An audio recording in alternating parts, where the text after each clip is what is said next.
Hi friends, నా పేరు రేవతి. ఈరోజు సుబ్రహ్మణ్య షష్ఠి. అందరికీ సుబ్రహ్మణ్య షష్ఠి శుభాకాంక్షలు. ఈరోజు కనుక ఫ్రెండ్స్ పొద్దున్నే లేచి తలస్నానం చేసి వెళ్ళి పుట్ట దగ్గరికి వెళ్ళి పుట్టలో పాలు పోస్తే అన్ని శుభాలే జరుగుతాయి, మనకి మంచి జరుగుతుంది. దీర్ఘకాలిక వ్యాధులు, అప్పుల బాధలు, దుష్ట పీడలు, గ్రహ పీడలు పిల్లలకి చాలా మంచిది ఫ్రెండ్స్. చెవు పోటున్న గర్భకోశ వ్యాధులు ఇవన్నీ తగ్గుతాయి. సంతానం లేని వాళ్ళకి సంతానం కలుగుతుంది.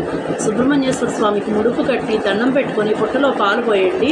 సంతానం లేని వాళ్ళకి ఖచ్చితంగా సంతానం కలుగుతుంది. పెళ్లి సంబంధాలు కుదరని వాళ్ళకి, పెళ్లి అవ్వని వాళ్ళకి పెళ్లి అవుతుంది. ఆ సుబ్రహ్మణ్యేశ్వర స్వామి చాలా పవర్ఫుల్. మోపిదేవి వెళ్ళండి, మోపిదేవి వెళ్ళి అక్కడికి వెళ్ళి నిద్ర చేయండి. పెళ్లి కాని వాళ్ళు, పిల్లలు లేని వాళ్ళు, ఇంకా ఏ సమస్యలు ఉన్న వాళ్ళు మోపిదేవి వెళ్ళి నిద్ర చేయండి. నేను కూడా వెళ్తానని చెప్పి మొక్కుకున్నాను మా అమ్మాయిని తీసుకొని. మా అమ్మాయిని ఒక దుష్ట పీడ పీడిస్తుంది. ఆ పీడ నుంచి విముక్తి కలగడానికి సుబ్రహ్మణ్యేశ్వర స్వామికి దండం పెట్టుకొని వాళ్ళ పాలు పోయించాను పుట్టలో. మోపిదేవి వెళ్తాం, నిద్ర చేయిస్తాం. మీరు కూడా అలా చేయండి ఫ్రెండ్స్, మీకు అంతా మంచి జరుగుతుంది. రేవతి. మరో మినీ బ్లాగ్తో రేపు కలుగుతాం. Bye. Please like and subscribe.